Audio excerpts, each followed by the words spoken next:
And can you hear me okay?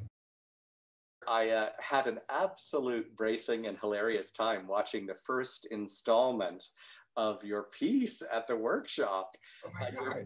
prodigious skills as a writer and as a satirist and as a performer, everything blended together in the most magnificent way. Have Oh you my God. in your work, have you always, I mean, this is such an alternative form because we're all trying to accommodate the pandemic, but have you always been interested in sort of testing the formal boundaries of what theater can be and where it can happen? I mean, I've always been crossing borders that I shouldn't be. So Good. if there are limits, I'm gonna try to like cross them. I'm gonna try to break them. And I'm also gonna try to sneak other people in. Uh,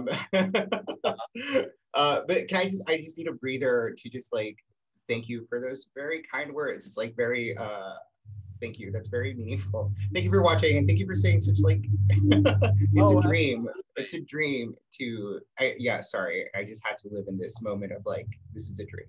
Oh, Uh quills and quills meant a lot. I am my own wife meant ah just like it was I I'm just gonna say this. I hated one person shows because like they felt like they felt like they were just excuses and like that was like the one like where it just like felt like you gave us a world and I don't think I'd experienced that from a single actor before or like from a single it was just so it was so powerful and so great and so meaningful to me to thank see you it. so much. Thank you so much. It's funny you would say that because I know the very first day we started creating the piece, Moises and Jefferson and I made a list of everything we hated about one person shows. Said, let's not do any of these things. So it was on purpose. On purpose, but it in a way, I mean, as somebody like you said yourself, who is always crossing boundaries and living in kind of dangerous theatrical spaces, you're very much doing the same thing in as much as you're reacting to theatrical forms you find old or outmoded or less interesting, and you're forging new ones. Is that fair to say? uh, yeah, I'll take it. I mean, the whole idea of creating a theater piece in an OnlyFans context is so deliciously subversive. And not that I know anything about OnlyFans, but for those who, like me, who are equally virginal and innocent, it's a pornography site that people sign up for as entrepreneurs and create their own content, and subscribers can join. And the notion of hijacking that for your own nefarious purpose is so delicious and anarchic. And how did that come to you as an idea? um, thank you. And I heard the fellows, the artistic fellow, like a New York Theater Workshop has this like wonderful fellowship program for like they have the artistic program for directors and writers, and then they have the other side that is like for dramaturgs, for producing, for the lit manager's office, right? So like those are the admin 2050 fellows got to do an evening of new work, Uh-huh. and they asked me to submit something to them, to like say yes to them. And Borna, who's directing the piece, said, "Write about OnlyFans, Victor." And I did. And I just like I had Penny Marshall. Um, I've been fascinated with Penny Marshall specifically just for interviews for the TV Academy, for the Academy of Television, and like this is her I think in 2016, and she's like post cancer, and like just doesn't really care about yeah, I don't know. She just like there's just like this liberation from her.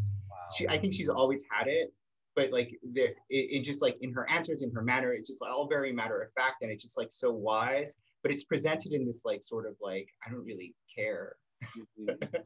platter, if that makes sense. Totally. And I just like was in my mind, and I do a live nativity every year in El Paso at like one of my favorite dive bars where I lost many virginities. And one year, the year she died, we did it was called JC Penny Marshall's Presents a Penny Marshall Live Nativity. So I had this from like 2 or 3 years ago, just like Penny Marshall as a subject. And somehow when Born is Dead OnlyFans, just Penny Marshall came in and just like, oh my God, she's giving people advice. Wow. And she's giving people advice about OnlyFans. Two questions. First of all, El Paso, are you from there? Yeah, I'm from El Paso. And like I lived in Ciudad Juarez until I was 3. Wow. And I was born twice on paper. That's once in Mexico and once over the border. Yeah. The real one, as far as I know, is the one in El Paso, and the one from my mom's small town. Like she's from San Lorenzo, Chihuahua, which is like a very small pueblo. And she registered me there because it's such a small town, you can just register anybody. And with the idea of in case there's a draft. Wow. So yeah. It's interesting. In addition to admiring one another's work, I'm a fellow Texan, and and a Yaley. Yes. Is that you too? Yeah. Oh my God. Parallel lives. I grew up in Dallas, but I often think, I'd be interested in your response. I often think that, particularly as gay men growing up in Texas, and I don't want to presume you may identify as queer or non-binary, but certainly as somebody who is sexually different in some way in such a Republican state and such an overtly religious state, I always feel there's something about the kind of repressive environment there that breeds an outlandish creativity in response. Like we can't always live out our lives and pursue our destinies as we would like. So our brains and our fantasies become really feverish and overwhelming. And I see that kind of imagination at work in your piece. Do you think my theory holds water in terms of growing up in Texas? I mean, Texas is a very dramatic state. It's like there's so many contrasts. There's so much like showman. There's so much drama in like our daily lives there, right? Like not just like, I mean, West Texas is very different from the rest of Texas, right? Like just landscape, the demographics, but there's still this like, it still feels like an outlaw state. And like we had George W. Bush as a president, as a governor, which is like how, and like Ann Richards, like very very big scale, dramatic personae, right? Like like just LBJ as well. I don't know, like there have been like very big figures in Texas, and I think that bleeds into like it's the populace, and we sort of like. I don't know. I think things are epic in Texas. Yeah. Like not to go like for what is it, like stereotypes or tropes of just like everything's bigger in Texas. But like there is an ego there to everybody that lives there. Totally. I find the one redeeming fact about it all is that I do think Texans have the capacity to laugh at themselves. And for all that ego and all that brio, there's also real humor in the state. And sometimes it's the only thing that pulls you through in the face of some of the politics and the ideology. But there is humor in the state, which I always found life-saving. Yeah. No, it's very crucial. Yeah. And then also just like the people that seek art in the state too are of a type, right? Like they've somehow all survived like the most extreme circumstances in order to want to do art. Does that make sense? Totally, 100%. I want to get back. I love, again, your mind works in such delicious ways. Penny Marshall in A Living Nativity in El Paso. I mean, the mind reels, right? I love what you said about what appealed to you in these interviews with Penny Marshall was her sort of, I lived my life in show business. I've survived cancer. Fuck it. This is how I feel. What else makes Penny Marshall, where does she and Victor kind of overlap in such a way that she becomes one of your muses? She wants to entertain. Like she's just a committed, like what you like, and this is only something I learned after, because like up until this point I only really knew her from these interviews. I hadn't seen, I'd seen A League of Their Own, but it's probably been 10 years since I'd seen it. And I'd never seen Laverne and Shirley. So like I read her memoir, and in it, like she talks about her mom just instilled in them this desire to make people smile. And like even in her name, right? Like she says, like, and she named us, like, all her daughters to end with an E sound so that you would smile when you would say their name. Penny. So there's something about the didactism of like of even her name, of like just like the sort of agitprop of her name to make you smile, Penny. There's something about, I don't know, like maybe it's growing up in the border, growing up in Texas, like just feeling like you're performing all the time. And like for me, like every time when we crossed the border, I had to perform my Americanness, right? Like my first role that I ever played was an American citizen, that like I have to declare to the border patrol that is on the bridge. I don't know, like Penny did not have to do that, but like there is something about how she like leaves this very regional the Bronx. But like, and she left it in a time where like it wasn't really common for women to go into show business at the level that she did, right? And also like she didn't change who she was. She like spoke in that accent, even though she was cast in places where she wasn't supposed to be from the Bronx and New York. So there's something about just like that audacity that inspires me and that I like ache for. Does that make sense? Does that answer the question sort of? Oh, beautifully. Beautifully. Yeah, no, and she actually had a stint in New Mexico, and like I think her daughter is half Mexican, so we have that. Oh, that's cool. Now, I got to watch the piece the other evening. I loved your company, and everyone seemed to have such an easy, actually, rapport with one another. Were the people that we're seeing in the piece, are they kind of your own actors collective? Are they actors that you have history with and that you've worked with before? Because it had the feeling of a company to me. Yeah, no, they were so fantastic, and I'm obsessed with all of them. Jesus, who plays Penny, we went to high school together, and wow. They are my first queer kiss. And we kissed on Yarborough Drive in front of Bel Air High School. We were in theater together. Our theater teacher from high school used to be friends with both of us on Facebook, and for whatever reason, Keith has unfriended me. Wow. No, it's really strange. But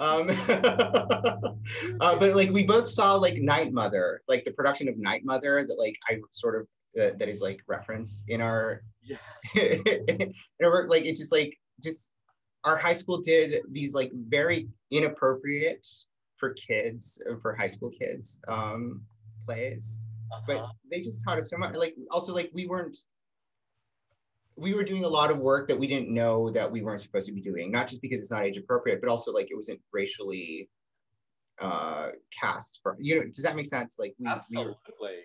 We're not white people, but we're playing white people. Yeah. So I think like obviously in Penny Marshall, we're doing the same thing.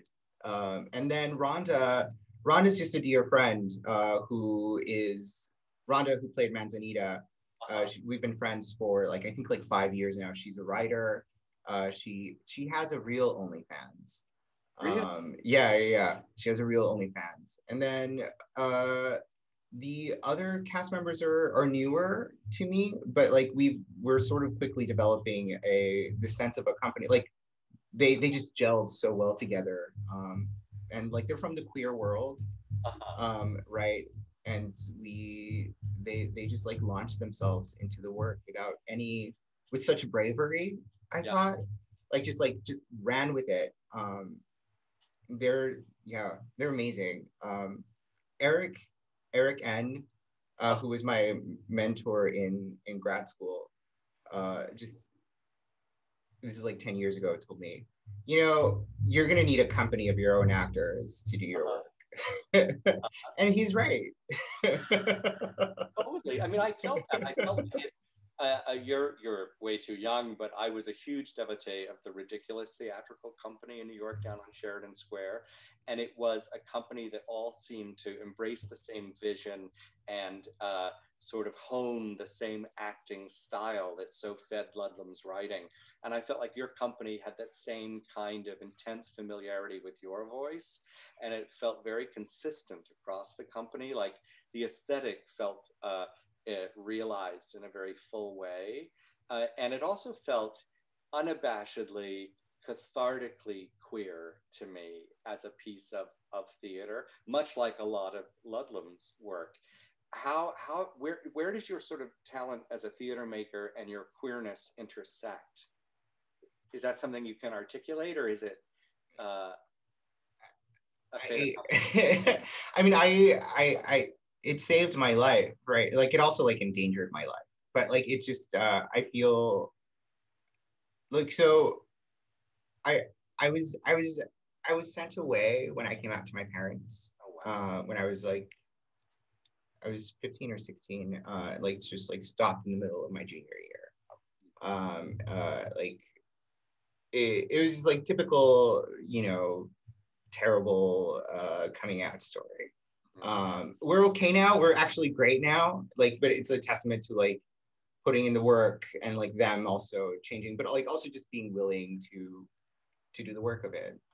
But at the time, devastating, awful, lots of consequences. They sent me away to get straight and to find Jesus Christ again, because I grew up a Seventh-day Adventist. Wow. Which, as I like to say, they're essentially Jews for Jesus, but with a heavy focus on conspiracy theories. So like I grew up like keeping like a version of kosher, or going to church on Saturdays, and super strict evangelical stuff. But also very, very textual. Like it was very like focused on the Bible. And so like, at least like I know a lot of stories and like, a child preacher. So they sent me away with a family that was like super even more fanatical than we were.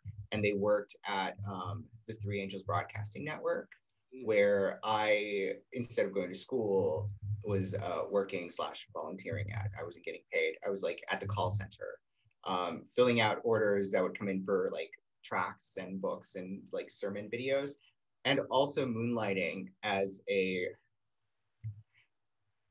oh my god, I'm losing the word. Expelling demons. What is that word? Oh, an exorcist? Exorcist. I was also exorcising people in Spanish because I was the only Spanish speaker that was at the call center. So, and they had like, they had people like, they had programs in Spanish, but they had zero support for it. And I became that support. I was 16, 15, like doing this. And then I was a Latin and I was a classics geek student in high school, and like there was this program where you got to study abroad in Italy, run out of school year abroad, like Andover Academy, Phillips Academy. And I'd applied my junior year, applied too late to get any financial aid. They told me to apply the next year. When I didn't apply, they sent me an email, and I was already in Illinois with this family. And they were like, "Why did you not apply? We were waiting for your application." I'm in the middle of nowhere, really suicidal. The worst has happened. Oh my God.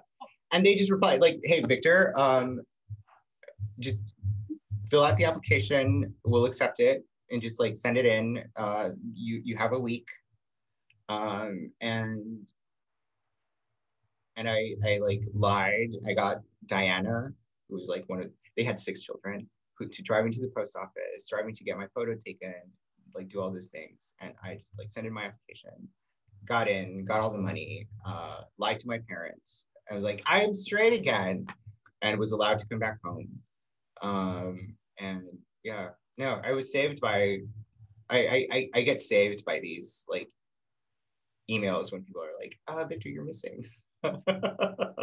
Which is like what happened with New York Theater Workshop as well. Is that right? Sort of similar. Yeah. Like I well, I had a bit of a meth addiction after. So like I'm monopolizing this space. I'm sorry. No, but you're the one who has this dazzling series running on at the workshop. So it's, you're the focus today. I'm just the Jimmy Kimmel. So they, after graduate school, I had like a play reading at the workshop. I was like Ramses contra los monstruos. Ramses Against Monsters, Songs for the End of the World. And it's about a cartel. It's about a guy that works for a cartel and dissolves bodies for the cartels. And one day, one of his bodies curses him so that his bodies don't dissolve anymore. And it's a queer love story. And I was like, this is like the best work that I've done. This is really great work. But I wasn't getting traction with Latino producers who were explicitly telling, like, we're not going to produce plays that have drugs, gangs, or guns. And it's like, I'm from the border. I'm Mexican. I use drugs. Like, is my experience not valid? Also, this is a fucking great piece of work that is not about like drugs. It's like, it's not about drugs. It's about the human. It's about human connections. Like there is no like. Plays aren't about drugs. They're about the relationships that we have either to addiction or what leads us to it. But there's no such thing as a play about drugs. Yeah. Does that make sense? Like, makes beautiful sense. Very well. And just like people that respectability politics almost killed me. Like it just made me really distressed. And I felt not seen by the people that should be advocating for me. Yeah. And they weren't, and still to this day. And so all of this played like mind games with me. And again, just like this idea of respectability and just being paused, being a drug addict, feeling all this way that like, I just like, oh, I guess like I don't deserve, or it makes sense that I'm not that I don't have visibility because I'm not well behaved, because I'm not pre-professional in the same way that like other more white or white passing Mexican American writers that will go nameless right now.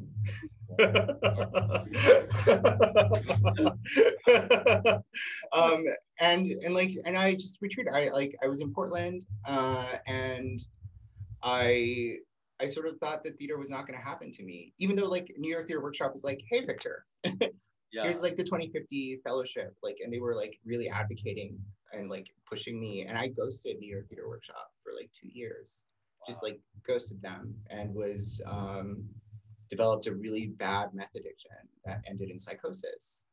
And I talked about it on Facebook. This is 2016, right around this time, 4 years ago. And I just came out and was like, hey, I'm addicted, I'm an addict, and I'm like trying to stop. And I started to post videos.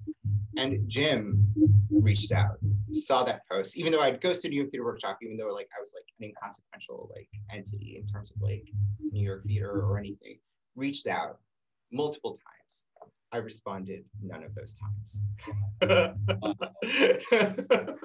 And then just last year in 2019, like January, I went to New York with my partner, who was there for a linguistics conference. He's a linguist at Reed, and I think I was like a finalist for, or not a final, I was a semi-finalist for, sorry, whatever, the lower tier. I was an honorable mention for the Relentless Award.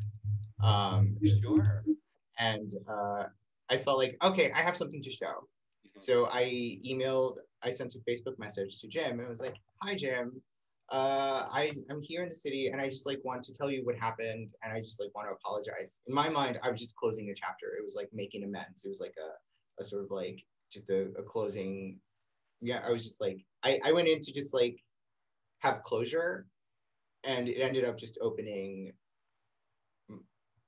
It ended up opening my life and saving. Like they rescued my voice. They rescued me.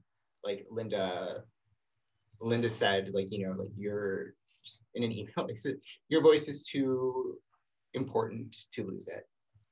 Like we can't afford to lose it, something like that. I'm sorry, Linda, if I'm misquoting you. And they're just like, they're my fierce advocate. They give me so much freedom. And it's not just me, they do this to everybody. Yeah. They do this to like all the artists that they're involved with. They, from what I've seen, is like, they really see them as artists, and that's who they value and that's who they center. And they want to support that vision that artists have. And I don't think there's another place in New York that does that. Yeah, I agree. And your story is certainly dramatic. And I think so many of the artists who have a history with the workshop feel the same way about Jim and Linda in a way. It's like, I was just thinking of Jim as the kind of Charlotte Rae house mother character on The Facts of Life with all these unruly characters. but it really does. He has created this familial community of people, and what he seems to value so much in them is their subversiveness and their ability to be, like yourself, a provocateur, and their sort of flying in the face of convention, not only theatrically, but oftentimes even in their lives. And it creates a really vital aesthetic community, I think. Yeah.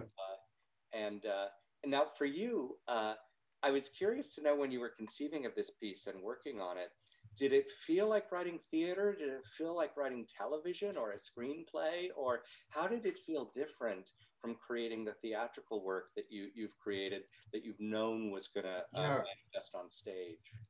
I felt like at first, when I first started, I felt like I was writing in complete darkness, in a void. I felt like I really was just like throwing words onto a page, and I didn't really know. I didn't know what it felt like. I just knew that people were going to have to say it. Mm-hmm. And it was only when I started to like try to imagine a space that like things got more concrete in terms of like how it could be. Like there was a waiting room, and it was like I just picked up things that people were talking about Zoom, because everyone was on Zoom. And so somebody once said like there's a waiting room for Zoom, and I never was in a waiting room for Zoom. Like I would always go directly into the room. Does that make sense? Am I making any sense? Oh, yeah. And so I just heard like, oh, there's a waiting room for Zoom. And I thought it was a literal space where we were waiting with other people, and we could see the other people we were in the waiting room for. Otherwise, why call it a waiting room and not a holding pen? Totally. And it's when I focused on the waiting room that it felt like a play. Mm-hmm. Like that it started to make a visual sense. Mm-hmm. For me, of just like, oh, here's a theatrical convention. They're not really in this space, but I can misread it as it being a space. Mm-hmm. And it's when I found out how to misread that I learned the language of the play. Oh, that's terrific. So just like misreading is so important to the way we make the world. What was the graphics that were part of the piece were also so vibrant and so rich. Where did those come from? Are those your invention? I think I made most of them. Is there one? Which one are you thinking in particular? I was thinking of even the placeholder with Penny Marshall sort of moving, which did. And it may have been the actual program, but the program to the production of Night Mother was so. That's me. But like the slideshows are a collaboration, or like the sort of collaboration that I think is like throughout the whole piece between Borna and I. Like I made the background of just like Penny coming out of the money bin. That's the money bin from Scrooge McDuck. And then they just like went nuts with it, overlaying just like text and stuff. Like, so it's been just it's so wonderful what Borna does as a director, and then like as an overlay to my to like the materia prima that I like present. That makes sense. And how did you and Borna come together? How did you guys meet? They were sort of working with Taylor underneath, like under like the Taylor Williams, who's like the casting director for New York Theater Workshop, and he was her 2050 fellow, the casting fellow. And they when I I moved to New York in January, like middle of January, so I had 2 full months in New York before this whole thing happened. And but the first thing we did together was cast my play that New York Theater Workshop was going to produce this season, called American Televisions. And we were in casting sessions together, and we agreed on things that like other people didn't in the room, or like we just had a different sensibility that was like closer to, that would lead us to Penny. I think like there was just something that we saw that we agreed on. And we're like, oh, we see things that other people aren't seeing, and like we're just like I clocked into that. And also they're just like they're really young, which he used to like to remind us all the time, and now I just remind everybody, so that like it makes me feel less bad when I'm the one that does it. He's like 23. Wow. He's 23 and already so sure of their vision and so fearless. Like to just take Penny and just like launch her and to protect her. It was just like he was just like he made me feel safe and secure and hopeful. Like he had just like all those things that like that you want in a person, right? Like I wanted, like he inspired me. He told me about writing a letter to Paula Vogel to ask her to let him direct How I Learned to Drive in New York. There's like that quirk of like, if it's been produced on Broadway in the last like 2 or 3 years, you can't like do a production of it, even if it's a student production. So just like the audacity, he showed it audacity, and I just like lashed onto that. So New York Theater Workshop brought us together. And it feels like, just as you described it, like it's a really happy relationship. Like you guys have a good thing going. No, it's great. Like it just like it became. I mean, all the administrative fellows from this like last year made my time, my 2 months, but also like the distance. We also like continued until like June or July together.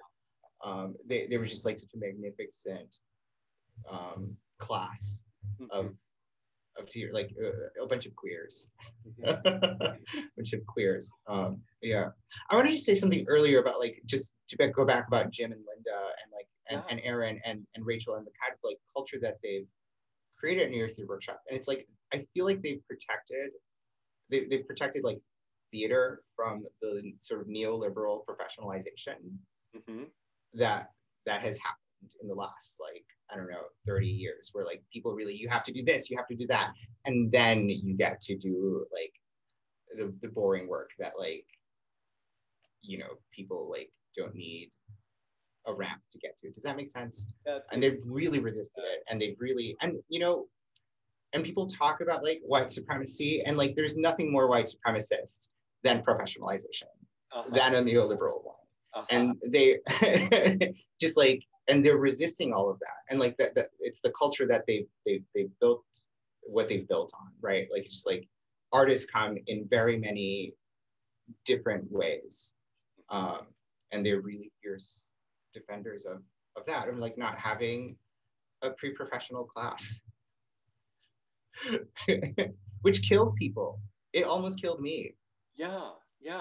No, what you're saying is so true. And do you feel like we're at a moment of sort of seismic change in the theater, as so many communities are looking at their own practices, looking at their own culpability in terms of perpetuating white supremacist structures?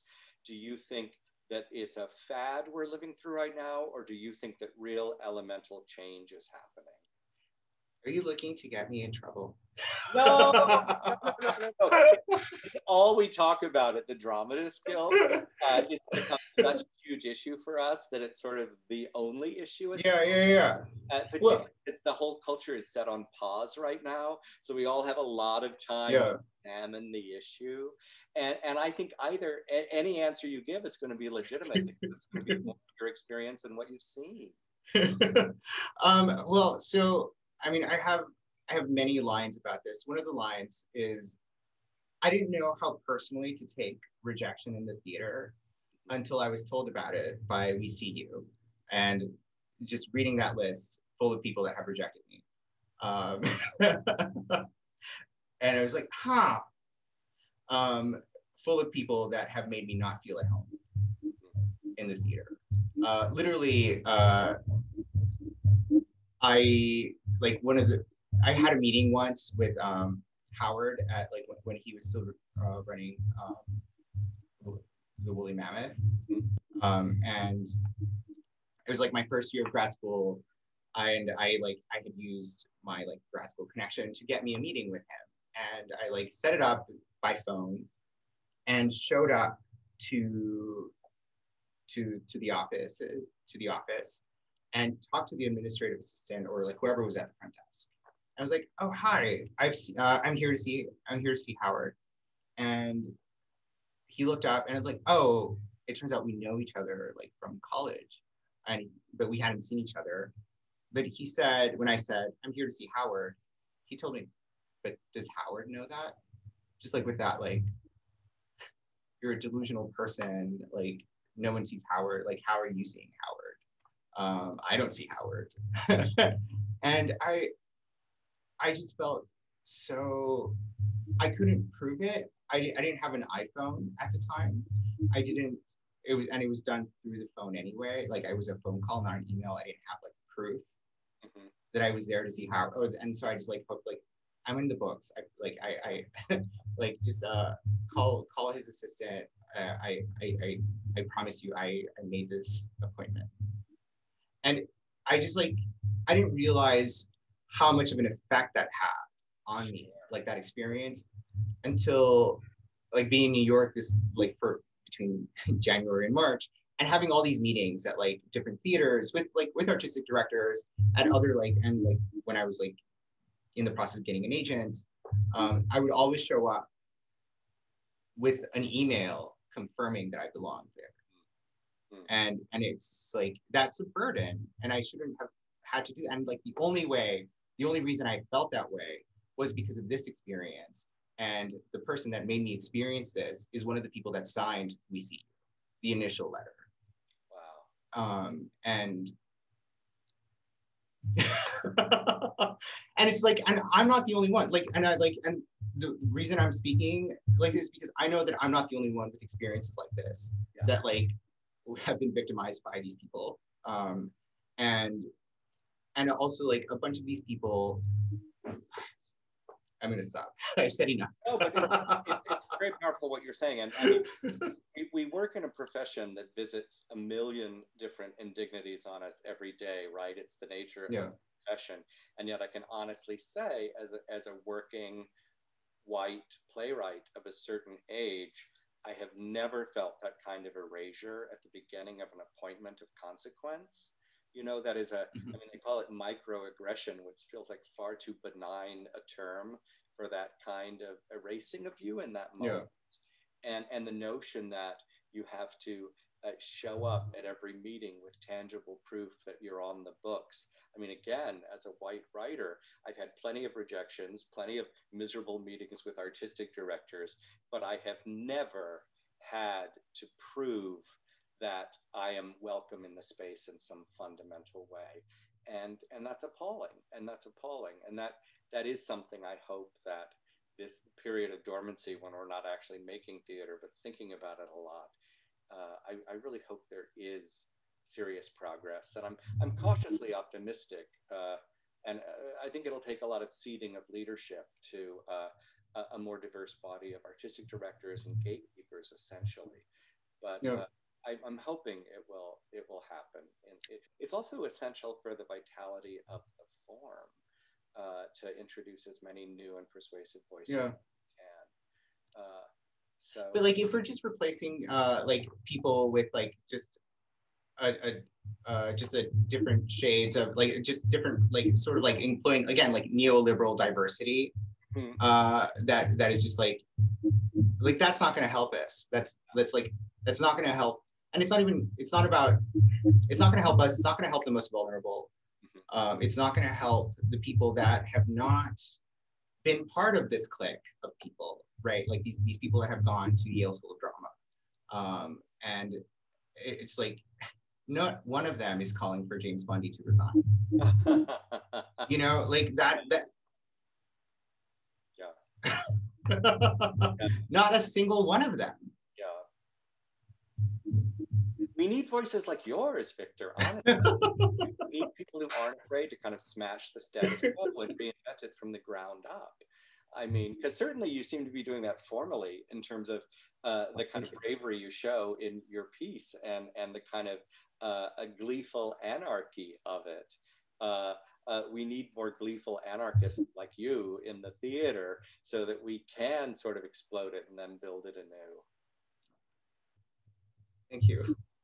I want to, in just a few minutes that we have left, I also just wanted to ask you about the role of gender in your performance, because I'm a huge lifelong fan of drag, and I'm particularly a fan of what I call sloppy drag or postmodern drag, which is sort of the coquette school of drag, where there is no attempt at authentic disguise. There is simply the sort of a haphazard appropriation of a few gender tropes, and your brilliant Penny Marshall with the glasses and the wig and the goatee, I mean, is so exquisite. And what led you to that kind of choice, a choice that both that lives, how do I even articulate it, but that is even drag, which is arguably an anarchic and subversive form, you are giving us an anarchic subversive form of drag, if you will. And what, can you talk about that? Yeah, I'm gonna say I actually don't even notice the beard. It had to be pointed out to me. Like I've just been living with it for like that choice happened so early on. And it's like, and I don't want to take credit for the choice of that because it was just like Jesus, right? It's just like, but it's really just like Jesus put on this wig. Like we've been making, we went to high school together. We also made like a telenovela, a social media telenovela together. Like it was like I made and created this thing called El Amor en Tiempos de Trump, Love in the Times of Trump, and it's like this like really stupid. Tom like lives in the same world as Penny Marshall, and like we had like moments of wigs with a beard or like with just like sloppy makeup, but it's not sloppy. It's just like our best. It's really our best attempt. It just looks sloppy.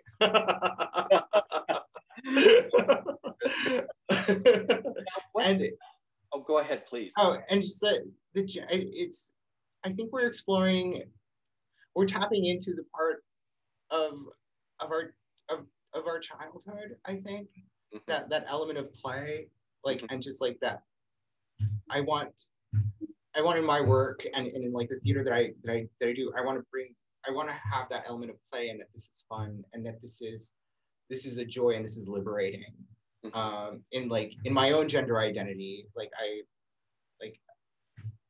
I don't identify as male. I found liberation in that. It was like, oh, non-binary, gender non-conforming.